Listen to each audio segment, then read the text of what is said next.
Dear Dr. Love, ako po si Emily ng Nueva Ecija, 35 years old. Bago ko pa man ipagpatuloy ang aking istorya sa araw na ito, ay umaasa po ako na sana ay may makuha kayong aral sa isa sa mga pinagdaanan kong pinakamalaking pagsubok na dumaan po sa aking buhay. 6 years na akong married, Dr. Love, sa asawa kong si Luis. At sa 6 na taon naming relasyon ay maswerte kaming biniyayaan ng kambal na anak.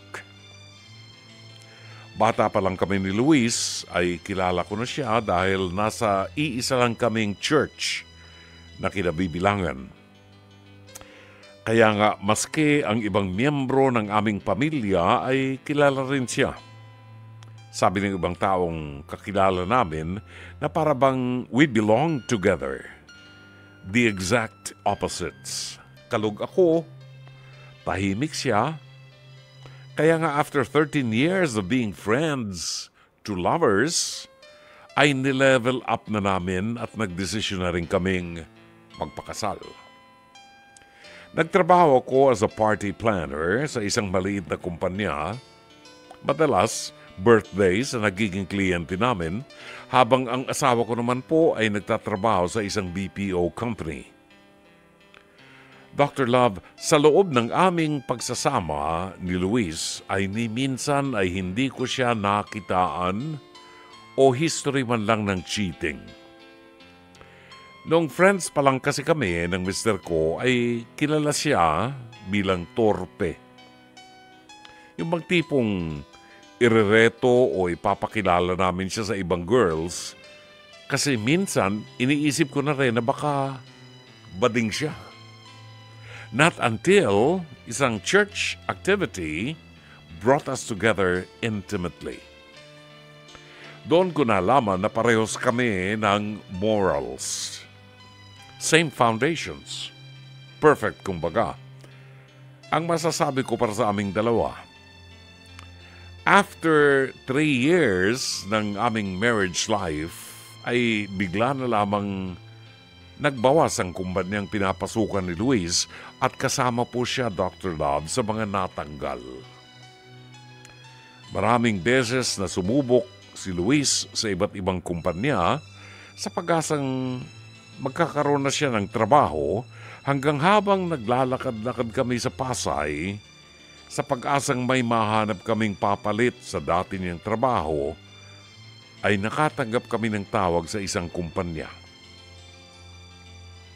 Ayon sa nakuha naming message ay nakapasaraw ang asawa ko as call center agent. Sobrang proud ako sa achievement na yun ni Luis. Akala ko magiging okay na ang lahat. Isang anonymous Facebook account ang nag-message sa akin at inamin ng nag-message sa akin na live-in partner daw siya ni Luis.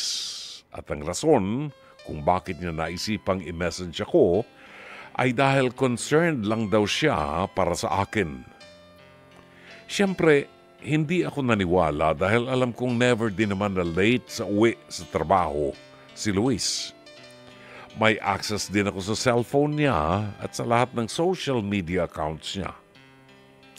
If may magme-message man sa kanya, ay ako rin ang unang makakapansin nito at pwede ko rin itong i-check anytime. Kaya hindi ako naniniwala agad sa babaeng ito na nagpakilalang kerida daw siya ng mister ko. Pero ang gumising at bumuhay sa dugo ko, Dr. Love, ay ang pag-amin sa akin ng babaeng yun na sa overtime work at ang lingguhang team building ng kumpanyang pinapasukan ni Luis, ginagawa ang napakalaking kataksilan sa aming pamilya at sa kanyang asawa. I never questioned him for that. Hindi ko rin binibilang ang sahod niya o sinisilip man lamang ang payslip niya. Ibinigay ko ang lahat ng freedom sa kanya. Gusto kasi ni Luis na ma-establish ang trust sa pagitan naming dalawa.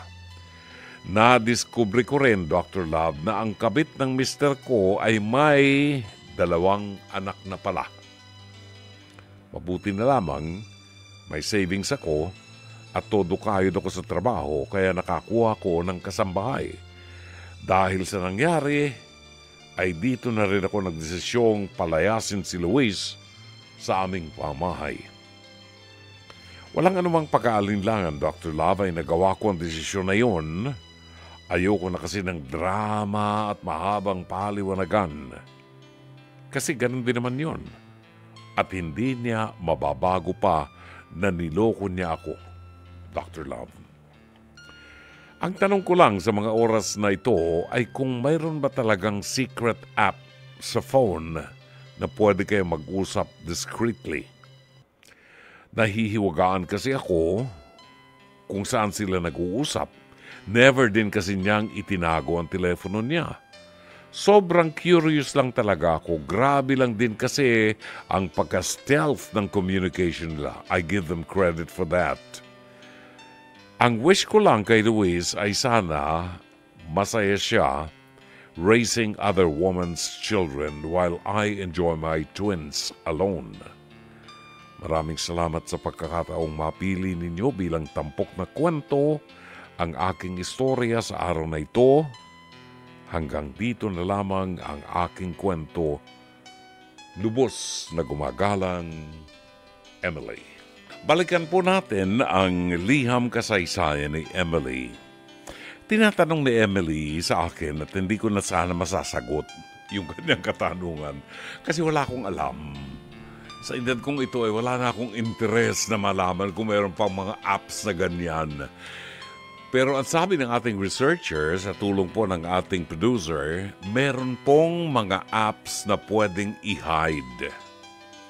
Para kapag may kausap po, hindi na nanonotify or walang kahit anong trace. Yun.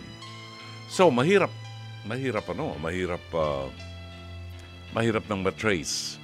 Yan ang technology ngayon no? Yan ang technology. But I tell you, kahit anong klaseng technology, kahit ang tao nakarating na sa buwan, ang pagiging faithful ng iyong karelasyon, kahit bantayan mo yan ng 24 oras, maglagay ka ng CCTV sa ilalim ng pantalon niya, gagawa at gagawa ng paraan yan para makapanloko kung gustong manloko. And I can tell you this because I've been through that. Di ba? Been there, done that.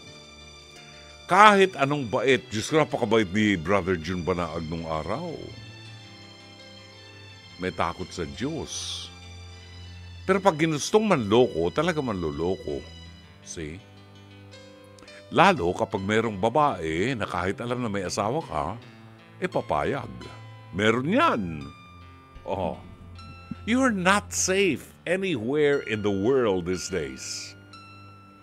Ang napuna ko lang, Emily, dito sa iyong liham kasaysayan, parang wala akong nabasa na anumang paliwanag o binigyan mo ng pagkakataon na magpaliwanag ang asawa mo. Ikaw naman ang nagsabi na napakabait naman ang asawa mo.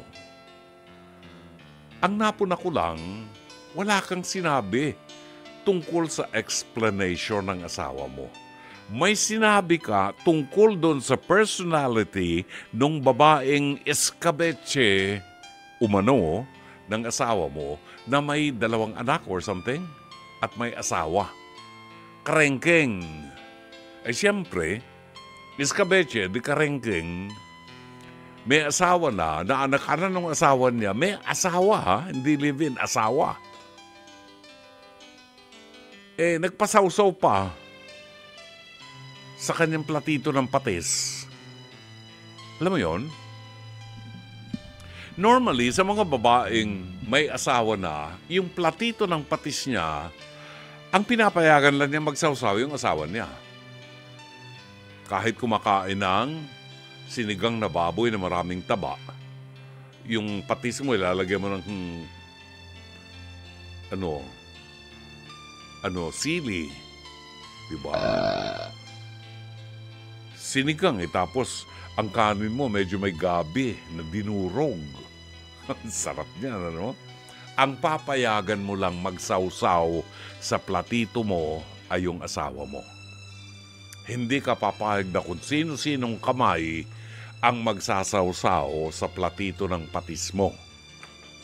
Itong kabit ng asawa mo, quote and unquote na kabit ng asawa mo, may mga anak na rin pala ang kambing na yan. Hindi na nakontentong sumawsaw sa kanya yung kamay ng kanyang asawa, naghanap pa ng ibang kamay na sasawsaw sa platito ng patis niya. Kambing na yan. Kita mo? Kita mo? Ibig sabihin, na-establish mo na karengkeng itong escabeching ito. Okay. Pero hinahanap ko ang paliwanag ng asawa mo. Inamin ba niya? Ang sabi mo lang, meron silang, nagtatanong ka kung merong app sa phone na pwedeng mag-hide ng mga kwentuhan. Sabi ng producer ko, si Jenjen, meron daw. But still, hindi mo pa rin na-establish kung totoo kasi itong kambing na kabit ng asawa mo, di umano, ako'y naguguluhan sa buhay nitong kunehong ito. Gusto kong kurutin sa singit ito Gusto kong kurutin sa singit Kasi, ako naman nagkaroon din ng kerida nung araw.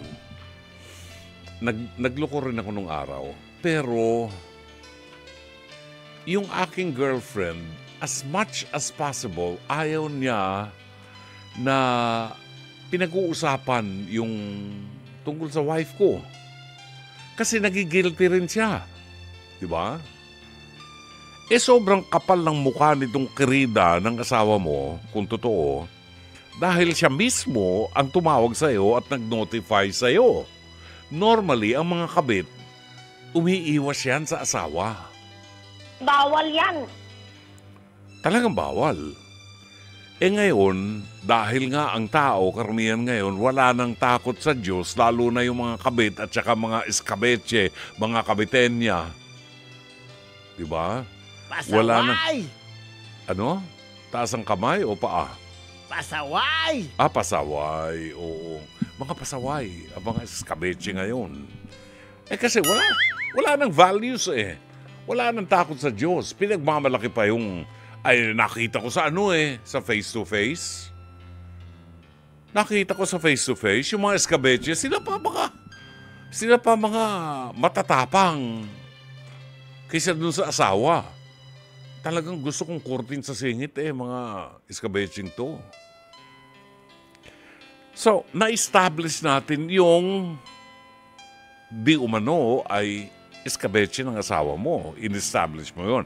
Pero malabo at wala ako nakitang istorya o kwento mo ng paliwanag man lang ng asawa mo at immediately pinalayas mo ang asawa mo sa bahay. Bakit ko kinukwestiyon? Kasi before we make decisions when it comes to our relationship, lalo kung kasal kayo, when we make decisions, we see to it that it is a sound decision. Hindi base lang doon sa emosyon natin. Maraming porsyento sa aming mga lalaki ang natutukso at nagkakasala. Hindi ko sinasabi na tama. Ang sinasabi ko lang, nagkakamali rin kami. Ako nga inaamin ko sa inyo, ano pang gusto nyo? Lamang, pag nalaman mong nagkamali ka, ituwid mo na. Di ba? Ituwid mo na kasi hindi ka po pwedeng palagi nabubuhay dun sa mali. Pwede namang ituwid kasi nagawa ko Hanggang ngayon, I am chaste. Hanggang sa inabot na ako ng sumpa ng kalangitan na wala nang tumigas sa mukha ko. Wala nang tumigas kundi yung mukha ko. Ang tuhod ko hindi na matigas. Mukha na lang ang matigas, Rome. Sumpa ng langit yan. So ngayon, mas feeling safe na yung misis ko. Safe na si June Banaog. Yeah, baby! Diba? Alright. Wala kasi ako nakita dun sa husband mo. What I'm trying to think here is, tama ba o masyado ka naging emosyonal? Hindi mo ba binigyan ng pagkakataon na i-consider na pakinggan yung kanyang panig? Dahil itong kambing na kabit na ito, nanunukso ito eh. Baka natukso ang asawa mo, kung natukso man siya. At yung klase ng asawa mo, ayon sa visualization na pinresent mo sa akin, ito yung klase ng asawa na kung nagkamali man, pwede mong bigyan ng isang pagkakataon pa. Alang-alang sa relasyon ninyo, dahil kasal kayo at may mga anak kayo, alang-alang sa pamilya. Hindi lang yung emosyonal na desisyon na palayasin siya. Kung pinalaya siya, so anong achievement natin? Di ba? Nawasak ang pamilya mo. Sinong nagwasak ng pamilya mo? Kung ang asawa mo'y natukso, mahina siya, dapat sinuportahan mo. Sino nagwasak? Ang impacto na Quirina, Kabitenya, Escabeche, ang buwisit na ito, nakabit ng asawa mo. Siya ang nagtagumpay dahil winasak niya ang pamilya mo kagaya ng pagkawasak ng pamilya niya. Kasi may asawa na siya, may anak na siya, kumarengking pa siya. Ano yung sabi nga sa face-to-face? Hindi naman kumakain ng gabi, hindi naman nadikit sa puno ng gabi, bakit nangangati? Di ba? Sabi ko tuloy na kukuha mga story dyan sa face-to-face. Ang sa akin ay ganito, ha, Emily? Baka ang asawa mo ay makipag-usap sa iyo kung, sagutin mo lang to, ha? Kung kaya mo pa siyang pagtiwalaan, kaya mo pa siyang respetuhin. Ibig sabihin, pag yung dalawang yan ay present, nirespeto mo siya, kaya mong pagkatiwalaan pa siya at bigyan ng isang tsansa pa, ibig sabihin, mahal mo siya. Kung yan tatlong elementong yan, love, respect, and trust, ay nandyan pa, pag-usapan yung dalawa. Baka mailigtas pa ninyo ang inyong pamilya, alang-alang hindi lang sa anak ninyo, alang-alang sa inyong lahat. Iligtas mo ang inyong pamilya. Kung ang asawa mo ay talagang lantarang ng wawalang hiya, kaliwat kanan ng bababae, nakakabuntis, irresponsable, sugarol, gumagamit ng droga, ako na magsasabi sa iyo, layasan mo ang kambing na yan. Pero kung mabait ang asawa mo, I think it deserves another chance. Sana'y natulungan ka ng palatuntunan ito. As always, Dr. Love.